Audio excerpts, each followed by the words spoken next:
Hi, it's Dawn. Welcome back. I'm back painting with some of my blues today. I've got this blue palette, blue/green palette that has a lot of really great yummy range of blues, and I thought I might do a little 5x7 today. It's on an acrylic block. It's like a little seaweed, but I'm going to do it in green. I'm doing this gallery wall for summer, and some of it's stuff I've curated and bought, and some of it is stuff I've painted myself.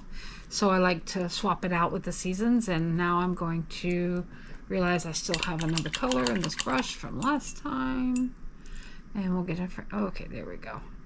So mostly I'm going to concentrate on the lighter colors. So I've got two petals that are hiding behind others. Oh right, I was going to wet it first. Forgot. Drat. Okay, plan B. Clean up the brush. We're going to do semi-clean water, and we're going to wet this guy first. We're going to only wet the, in fact, I don't want to use that one. I want to use my bigger one. We're going to only wet the foreground petals. There's two background petals, or sleeper petals that we'll wet. And I'm doing this to practice wet on wet. I'm much more used to painting wet on dry, so this is a big jump for me, but you don't get better if you don't practice, right? And my water is tinted slightly blue, which is fine, but it's helping me see too in this light where I've actually put the water, which is helpful. It wasn't intentional, it was just still dirty from my last project. And yeah, I'm the type of person that I don't clean it. Ooh, got lots of schmutz here. I went back and erased some of my lines and didn't do a good job getting all of the eraser schmutz off my paper. And this is 100% cotton paper I'm working on. It's smart when you're doing this kind of technique to use the better paper. I try to be smart. It doesn't always work. And I'm okay if some of these pencil lines show. I don't always want them to show, but this time I don't care. Okay, so we're going to paint this petal, but not the one that's behind it, because we'll have to let it dry and come back and do that one.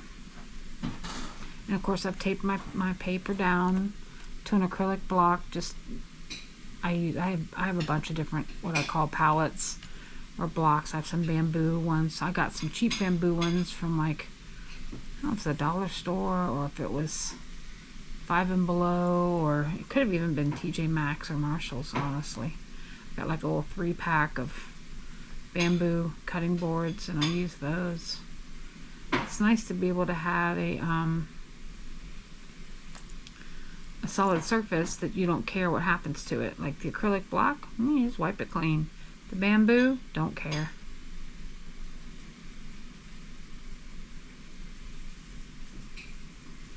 And I'm going to be using a mixture of cerulean and some French ultramarine and some indigo.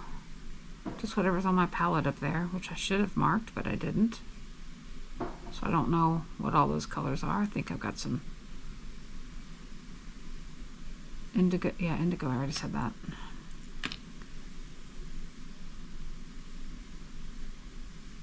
But this is part of my summer series, my New England, Hamptons, hang out by the beach, faded denim kind of look. Although this is going to be, I think, a bit more blue than faded denim. I think I'm going to go for a the cobalt and cerulean or ultramarine colors, and then come back and maybe do a second layer with indigo. I don't know, I haven't decided. Well, and I just dropped water on the paper because I overloaded my brush. So that is now officially a part of our seaweed, our blue seaweed. I'm loading this water on here pretty thick. I'm not used to doing this technique, so I know I need a lot of water. I know I'm supposed to wait for it to soak in a little bit, but you know, by the time you get to the bottom, I think you can go back to the top by then. Probably should have layered these petals differently now that I see them. I should have drawn those differently, but you know what? We aren't going to care about it. Okay, so we're going to jump in and we're going to grab some blue, and we're just going to, like I said, this is not a comfortable technique for me. I'm not used to doing wet on wet, but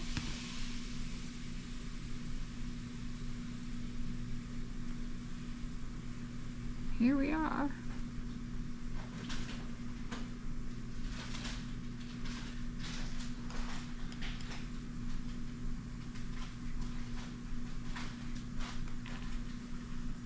I like watching it run. It's like a little fireworks show.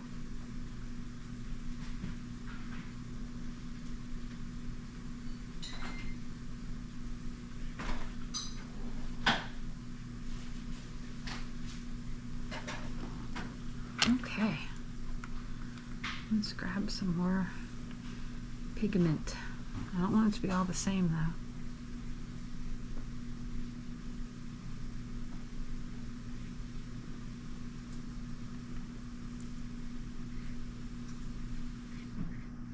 I like variegation in my projects, in color and in intensity. Oof, that's intense. Speaking of intensity,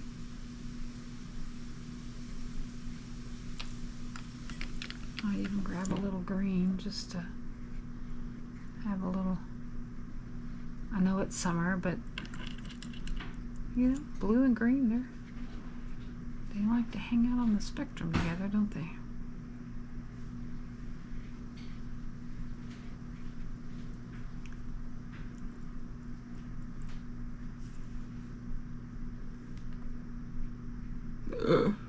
Mercy sakes.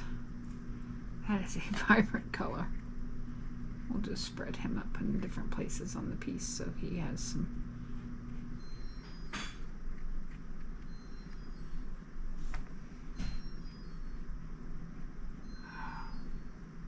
places to go.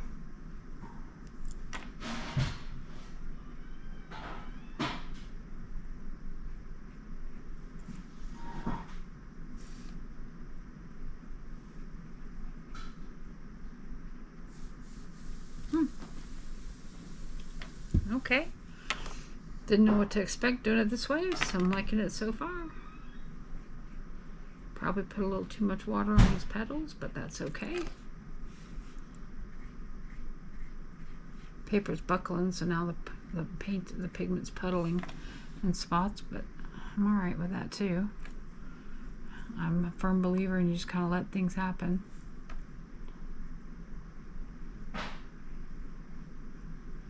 Like I said before, what's the worst that can happen? I tear it up and cut it up and use it as backgrounds for abstract pieces or collage pieces. Yep, that could very well happen. Wow, I put a lot of water on this paper over here. It's just sitting on the surface. That probably wasn't my smartest move, but here we are.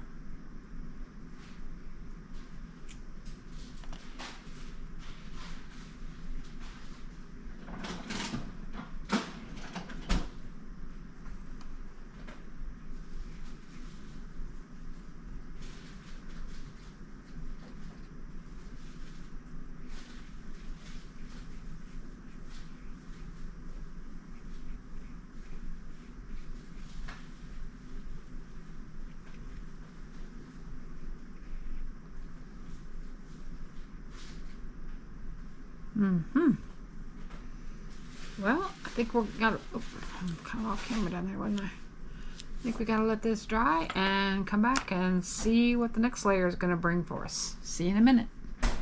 Okay, everything's dry, and I think I'm gonna go back And I'm trying to decide if I really want to do this bottom leaf. I think I've talked myself out of it. I think I'm going to leave the negative space there. Actually, I say it's dry. It's really not. Silly me. I wasn't looking at the whole thing. Okay. Well, hello. Don't do that. Just erasing that pencil line. I'm actually going to give it a few more minutes because it's all puckering down here. The water's still doing what it does. All right, back in a bit. Okay, I'm going to do another layer. Oh, should I do that back layer first? No, I'm going to do another top layer, I think. I don't know. Now I'm having second thoughts about this whole thing. And what I'm doing. What are you doing? I don't know.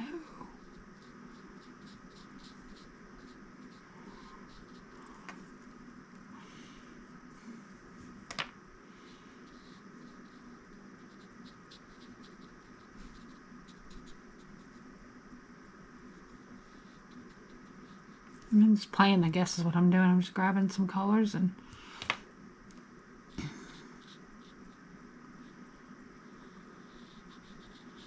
I love some of the granulation that's happening here.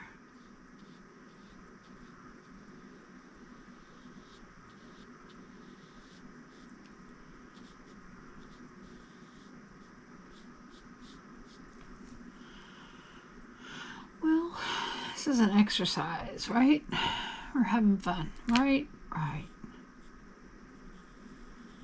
No, I am having fun. It's just a little less predictable than I'm used to. I just think a second layer might be better. Just go over the whole thing, I think.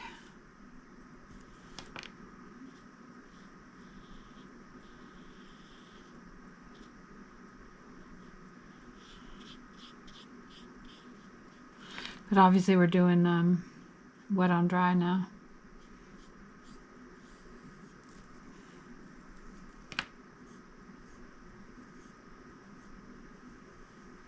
And I did grab just a little green just now, even though I predominantly want it to be blue.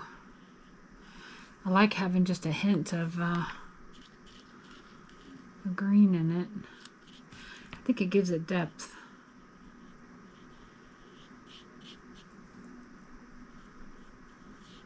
Kind of want this to look like chinoiserie or something, you know, or like a seaweed version of.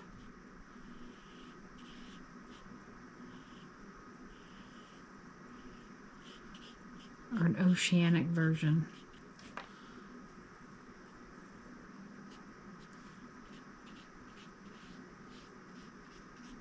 I think that's a kind of a cool idea.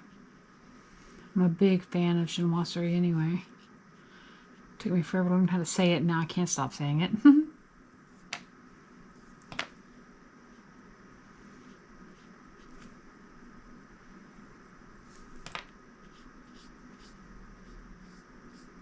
Don't ask me how to spell it though, forget it. I think I'm going to flip this up a little bit. My wrist is a little tired. This is my third piece today and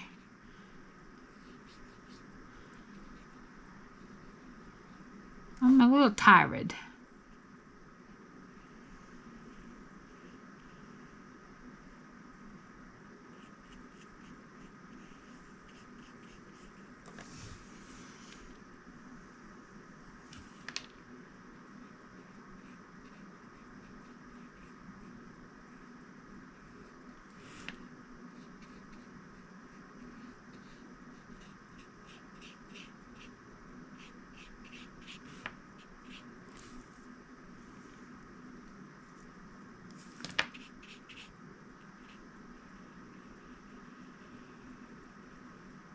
You really could do any organic shape that you like. And then just pick colors that you like, and for me it's blue and white, but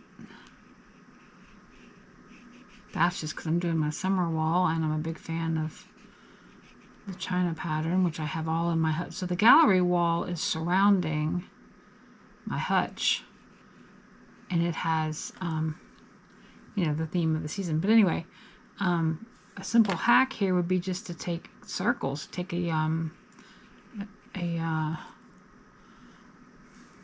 cup or a bowl, and you could just simply trace around it, and you could do a bunch of circles in whatever color you want and have them intersect in spots and not intersect in others, but leave you some negative space, which is the white space that's not got anything in it. And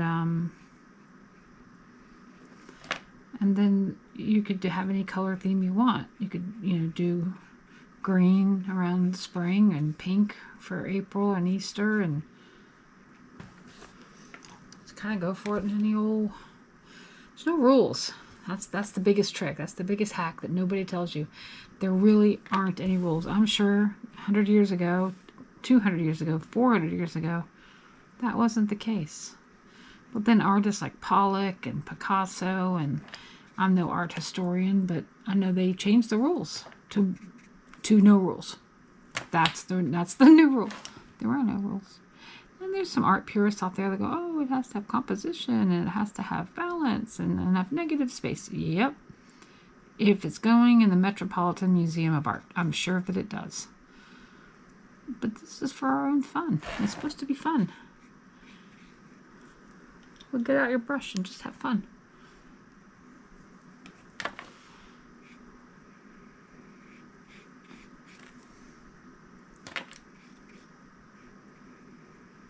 Don't worry about your light source and what direction it's coming from. Just get out, paint something that makes you happy. This is making me happy. This is making me very happy. I'm in my blue era. And green, but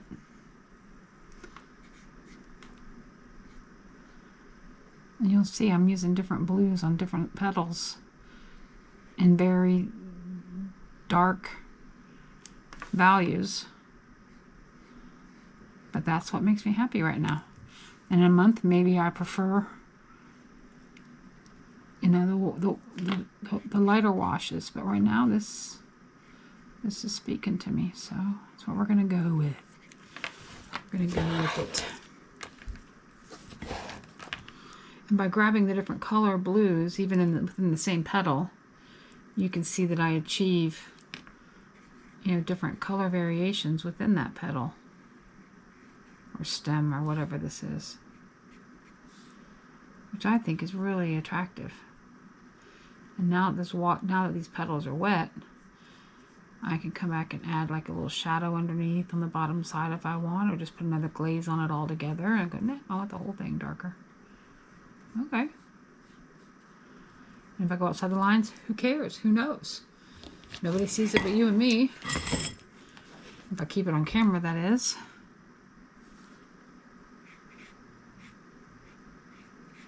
And I may or may not do this other sleeper petal here. I'm really kind of liking the composition of this, how it looks. You know, and I can just erase those pencil lines. No problem.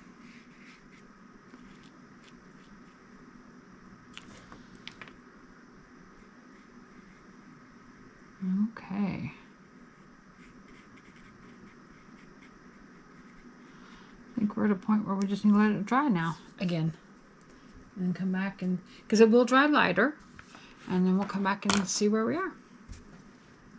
Okay, so I think I'm going to erase this one that's kind of the sleeper one. It's hiding behind. I've decided against it. I think I want the negative space more than I want the, yeah.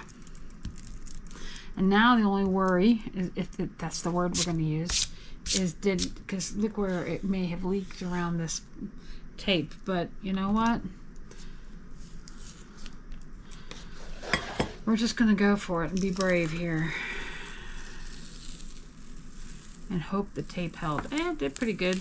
Went a little over, but you know what? I'm not mad about it.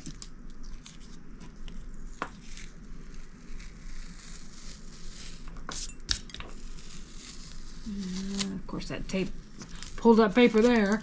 Oh, jerk.